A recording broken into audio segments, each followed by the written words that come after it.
পশ্চিম জেলাতে আপনাকে 4টি কেন্দ্রের মধ্যে দায়িত্ব দেওয়া হয়েছে সুপ্রিম কোর্ট। কি বলবেন ইলেকশনকে ঘিরে?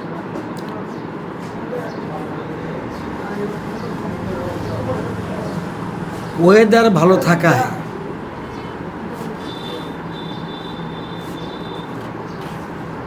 ভোট প্রদান ব্যাপকভাবে হচ্ছে। এখন পর্যন্ত 11টা পর্যন্ত বুজ্জননগর ওয়াকিনগর কেন্দ্রে 48% ভোট পড়েছে এবং সিমনা তমাকারি কেন্দ্রে 41% ভোট পড়েছে। সিমনা তমাকারিতে সকালবেলা ঠিক থাকলেও 4-5টা পোলিং স্টেশনে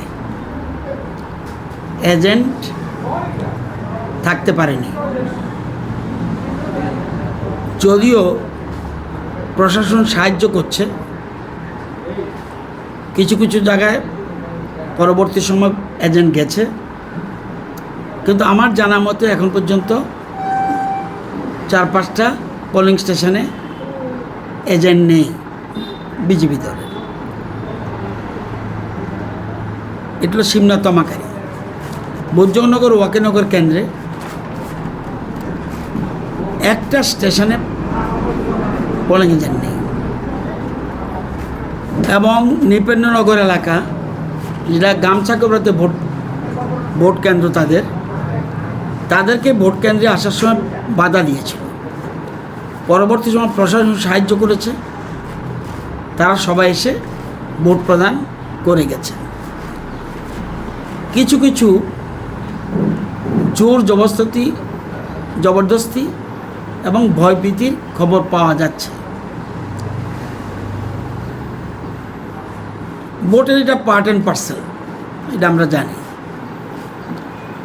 তো এছাড়া যদিও মান্দাই পুলিনপুর কেন্দ্রে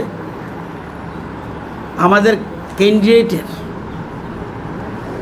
গাড়ি ভাঙচুর হয়েছে কোনো একটা খবর পাওয়ার পর, যদিও ওইসব জায়গায় পুলিশ গেছে, পুলিশ ব্যবস্থা গ্রহণ করছে।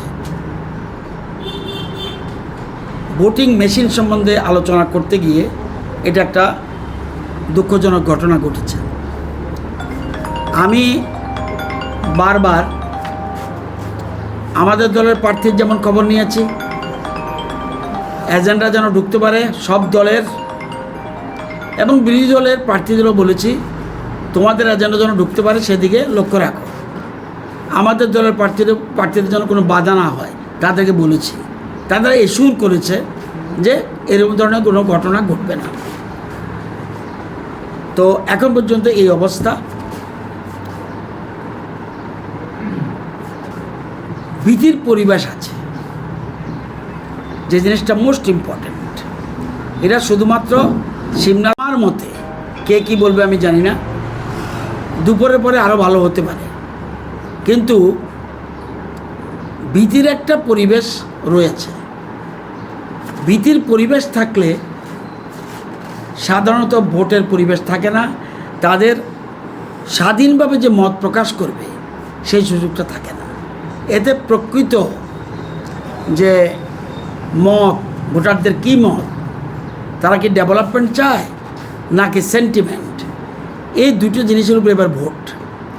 সেন্টিমেন্টের ভোট কতটুকু আছে এবং ডেভেলপমেন্টের পক্ষে কজন আছে এটা বোঝা যাবে ভোটে। কিন্তু আবারও বলছি যে যদি ভায়োলেন্স না থাকে তাইলে সত্যিকারের রেজাল্টটা বেরিয়ে আসবে, নতুবা ভোটের রেজাল্টের পরেও আপনার সঠিকভাবে এই রায়টা সঠিক হবে বলে মনে হয় না।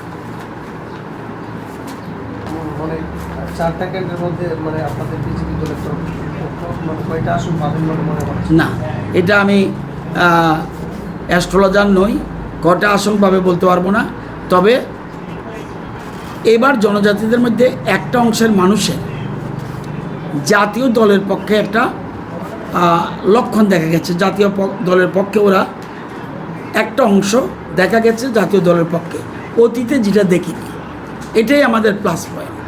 সুতরাং এটা যদি সঠিকভাবে হয় সারা রাজ্যে, তাহলে ভোটের রেজাল্ট আমাদের পক্ষে আসবে।